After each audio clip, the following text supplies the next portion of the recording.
এখনো বিজয়ের কিছুই হয় নাই। কি হয়েছে? বাংলাদেশে কি ইসলামী রাষ্ট্র কায়েম হয়ে গেছে? হয় নাই। বিজয়ের কেবলমাত্র 50% হয়েছে, এক ঝটকাতে 50% হয়েছে। এখন ঘুমিয়ে থাকার সময় না, আর একটা ঝটকা দিয়ে ইনশাল্লাহ বাংলাদেশে পরিপূর্ণ ইসলামের কালেমার পতাকা উড্ডীন করতে হবে। এটা কাজ যুবকদেরকেই করতে হবে। এই কাজ যুবকরাই পারবে। এখন যদি আপনারা মনে করেন যে আমরা বিজয় লাভ করে ফেলেছি, কিছুই হয় নাই, মাত্র 50% কাজ হয়েছে, এখনো 50% বাকি আছে। তাই এখন বিজয়ের স্বাদ গ্রহণ করার চেষ্টা করেন না, এখনই উদাসীন হয়ে যায় না, এখনই উল্লাসিত হওয়ার কিছু নেই। এখনো 50% কাজ বাকি আছে। যেই গতিতে ছিল ওই গতি এখনো ধরে রাখতে হবে, নচেত কিভাবে এই বিজয় ছিনিয়ে আরেকজনের কাছে চলে যাবে বুঝতেই পারবেন না। তখন আপনারা সকলে আবার বলতে পারেন যে আগেরটা যেমন ছিল ওটাই ভালো ছিল। এই কথা যেন যুবকদেরকে শুনতে না হয়। এখনো শেষ হয় নাই কাজ। সেই সময় 5 তারিখ, ঐতিহাসিক তারিখ, আমি মালয়েশিয়ায় ছিলাম। ডক্টর জাকির নায়েকের সঙ্গে একটা মিটিং অ্যাটেন্ড করেছিলাম। 2 তারিখ 3 তারিখ বাংলাদেশের বিখ্যাত আলোচক শেখ মিজানুর রহমান আজহারি হাফেজাহুল্লাহ, তার সঙ্গে কিছু সলা পরামর্শ করছিলাম। আর গোটা বিশ্বের মিডিয়াগুলোর চোখ ছিল বাংলাদেশে। কোথায়? বাংলাদেশ। কি ঘটবে? মানুষ ভাবছে কিছু একটা ঘটবে, কিন্তু কি ঘটবে কারো জানা নাই। প্রতিদিন নিউজ দেখবে। সেই সময় ভাবলাম যে কি ব্যাপার, বাংলাদেশের যুবকরা হঠাৎ করে মাঠ দখল করে ফেলছে, হঠাৎ করে। তাই জজবা কোথা থেকে পেল তারা? কিভাবে ওরা ঢাকাকে দখল করে নিচ্ছে? আরে 6 তারিখের সম্মেলন হওয়ার কথা ছিল, রাতারাতি সিদ্ধান্ত পরিবর্তন। 6 তারিখ নয় 5 তারিখে জমাত করব। ভাই পরিবর্তন করেছিল না? 6 তারিখে হওয়ার কথা ছিল, রাতারাতি 5 তারিখে গোটা ঢাকাতে গাড়ি পর গাড়ি লক্ষাধিক মানুষ সেখানে সমাগম হচ্ছে। মানুষ সেই দিন সারা রাত, আমার মনে হয় নাই যে বাংলাদেশে কোনো মানুষ ঘুমিয়েছিলেন। আপনারা ঘুমিয়েছিলেন? মানুষ একদম চাতক পাখির মতো তাকিয়ে আছে, কি ঘটতে পারে, কি ঘটবে। তো আমি ভাবছিলাম যে কি ব্যাপারে এত দ্রুত যুবকদের আবেগ কোথা থেকে আসলো? কে পেছন থেকে ইন্ধন দিচ্ছে? কে তাদেরকে কাটিয়ে দিচ্ছে? মাঠে তো এরা নামতে চায় না। আরে এরা তো পাবজি খেলতে ব্যস্ত থাকে, এরা তো গার্লফ্রেন্ডের পেছনে ব্যস্ত থাকে, সারা রাত তারা মেসেঞ্জারে চ্যাট করতে ব্যস্ত থাকে। এদের কি হয়ে গেল যে রাতারাতি রাষ্ট্রকে চালানোর দায়িত্ব নেওয়ার জন্য মাঠে তারা বেরিয়ে পড়েছে? অবাক। তো অনেকগুলো কারণ দেখলাম। আমার মনে হয় অনেকগুলো কারণের মধ্যে এটা অনেক একটা বড় কারণ, যে কারণটা বলতে চলেছি। এখন যুবকরা যতই অস্বীকার করুক, আমি জানি তারা অস্বীকার করবে, কিন্তু অনেকগুলো কারণের মধ্যে এটা একটা কারণ। একটা ভুল সিদ্ধান্ত ছিল। কি ভুল সিদ্ধান্ত জানেন? ওই যে 7 থেকে 10 দিন ইন্টারনেট বন্ধ করে দিয়েছিল, মনে পড়ছে না? 7 থেকে 10 দিন ইন্টারনেট বন্ধ ছিল। আরে ইন্টারনেট বন্ধ যুবকরা মেনে নিতে পারেনি। আরে এই কথা যখন বললেন, সমস্ত সাহাবীরা বিক্ষিপ্তভাবে গোটা মাঠকে দখল করে নিয়েছে। কিছুক্ষণ পর খালিদ বিন ওয়ালিদ, নাম চিনতে পারছেন? এখনো মুসলমান হয়নি। কাফেরদের সর্দার হয়ে যুদ্ধের নেতৃত্ব দেওয়ার জন্য খালিদ বিন ওয়ালিদ হাজার হাজার কাফের মুশরিককে সঙ্গে নিয়ে উহুদের প্রান্তে চলে আসছে। হুবলের জয় হোক, হুবলের জয় হোক করে তারা মাঠের মধ্যে প্রবেশ করছে। মাঠের মধ্যে প্রবেশ করার সঙ্গে সঙ্গেই তারা পতাকা উত্তোলন করে দিয়েছে। আর যখনই পতাকা উত্তোলন করা অর্থ যখন থেকে যুদ্ধ শুরু হয়ে যাবে, সঙ্গে সঙ্গে তারা কঠিনভাবে মাঠের মধ্যে প্রবেশ করে অতর্কিত তারা হামলা করতে শুরু করে দিয়েছে।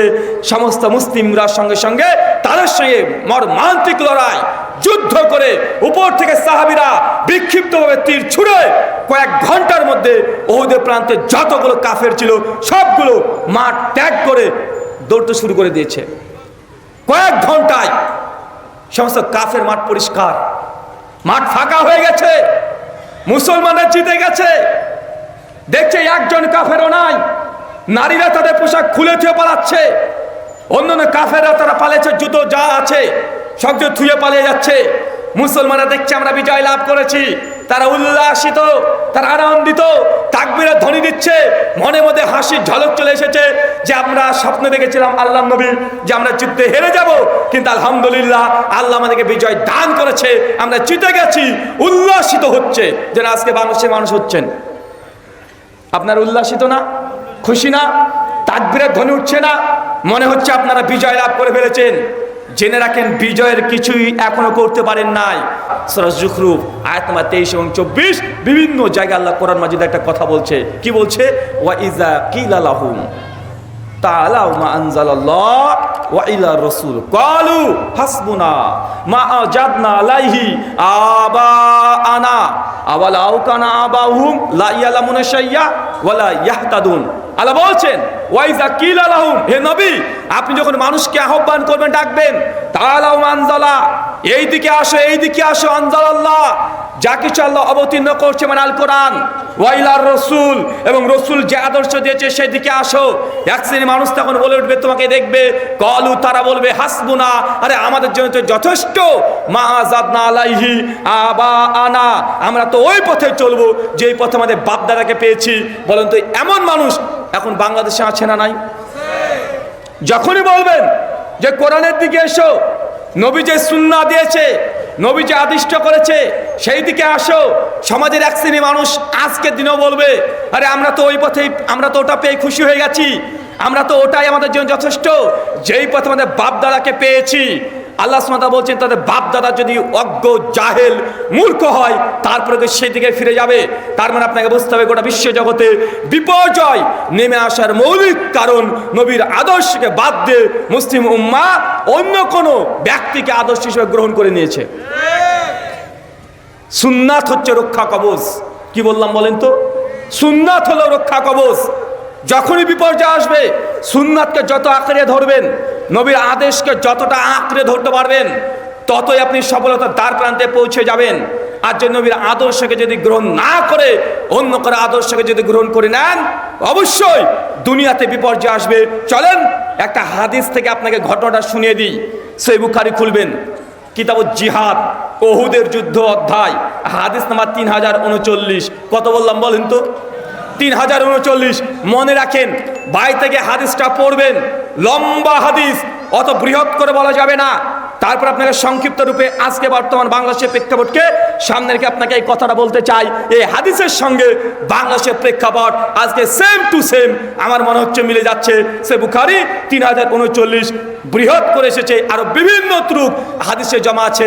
গল্পের আকারে আপনাকে বলি, আল্লাহ নবী ঘুমিয়ে আছেন একদিন, ওহুদের কয়েকটা দিন আগে, ওহুদের যুদ্ধের।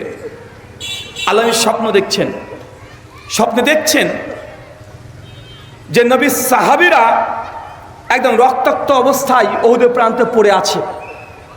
আল্লাহ নবী ঘুম থেকে উঠে তিনি বুঝতে পারলেন সামনে আমাদের যে ওহুদের যুদ্ধ হবে, এই যুদ্ধে মুসলমানরা ক্ষতিগ্রস্ত হয়ে যাবে, আমার সাহাবীরা মৃত্যুবরণ করবে। কারণ নবীদের স্বপ্ন ওহী কি ওহী নাই? ওহী। আল্লাহ নবীর সঙ্গে সঙ্গে ঘুম থেকে উঠে সাহাবীদের কিনা পরামর্শ করছেন যে সাহাবী, আজকে আমরা এই স্বপ্ন দেখেছি, আমি তোমাদের মন্তব্য জানতে চাই। সমস্ত সাহাবীরা বলছে, আল্লাহর নবী, যেহেতু আল্লাহ জিহাদকে ফরজ করে দিয়েছে, জিহাদের আয়াত যখন অবতীর্ণ হয়ে গেছে, তাই আমাদের যতই আমাদের রক্ত লাগে কোনো সমস্যা নেই, আমরা ওহুদের প্রান্তে যাবই যাব। সাহাবীদের জজবা দেখে আল্লাহর নবী আলাইহিস সালাম বললেন, ঠিক আছে, কোনো সমস্যা নেই, তবে আমাদের কিছু বুদ্ধি নিয়ে এর কাজটাকে করতে হবে। কেননা বদরের যুদ্ধে মুসলমানরা জিতে গেছে, আর কাফেররা সেই সময় থেকে একটা খুঁজছিল কিভাবে মুসলমানদেরকে তার প্রতিশোধ বদলা নেওয়া যায়। আল্লাহ নবী আলাইহিস সালাম বুদ্ধিভিত্তিকভাবে তিনি সাজাচ্ছেন, ওহুদের প্রান্তে চলে গেছেন। আর যারা ওহুদের প্রান্ত দেখেছেন ভালো করে দেখবেন, ওহুদের প্রান্তের একটা গেট ঢুকতে পারবেন আর আরেকটা গেট দিয়ে বেরোতে পারবেন। মাত্র দুটোই গেট আছে। বর্তমান তো সৌদি আরব এখন বিভিন্নভাবে সজ্জিত হয়ে গেছে, এখন এই সিন দেখতে পাবে না, কিন্তু আগে ওদের একটা রাস্তা ঢোকা আর একটা বের হওয়ার রাস্তা, মাত্র দুটোই রাস্তা ছিল। আল্লাহ নবী বুঝতে পারলেন যে আমাদেরকে এখানে কিছু চাল চালতে হবে, নচেত আমার সাহাবীরা আহত হয়ে যাবে, মৃত্যুবরণ করবে। আল্লাহ নবীর সঙ্গে সঙ্গে একজন সাহাবী, বিখ্যাত সাহাবী আব্দুল্লাহ বিন জুবায়ের রাদিয়াল্লাহু তাআলা আনহুকে বললেন, তোমার সঙ্গে 50 জন সাহাবী দিচ্ছি, যাদের প্রত্যেকের হাতে তীর থাকবে, যারা তীরন্দাজ সাহাবী, তারা তীর চালাতে পটু। তীর বুঝতে পারছেন? এখনকার মতো কি কামান হবে, বন্দুক হবে, গোলা বারুদ হবে না, সেই সব তীর যুদ্ধের একমাত্র অস্ত্র। আল্লাহ নবী 50 জন সাহাবীকে দিয়ে আব্দুল্লাহ বিন জুবাইর এই সাহাবীর সঙ্গে দিয়ে দিলেন। আর সঙ্গে সঙ্গে তাদেরকে বললেন, খবরদার শুনে রেখো, আমি নবী যতক্ষণ তোমাদেরকে আদেশ না করব ততক্ষণ কেউ এর নিচে নামবে না। আল্লাহ নবী বললেন, ওই যে উহুদের যে পাহাড় আছে, পাহাড়ের চূড়ায় একদম উঁচু জায়গাতে 50 জন গোল হয়ে ঘিরে দাঁড়িয়ে থাকবে। যখন এর কাফেররা যুদ্ধ শুরু করে দেবে, উপর থেকে তারা তীর নিক্ষেপ করবে, আর আমি যতক্ষণ না পর্যন্ত তোমাদেরকে নিচে আহ্বান করছি, না ডাকছি, ততক্ষণ পর্যন্ত নিচে কেউ যেন নামবে না। আল্লাহ নবী এ কথা বলছে, যদি আমরা যুদ্ধে জিতে যাই, দেখছো বিজয় লাভ করেছে মুসলমান, তারপরে কেউ নিচে নামবে না।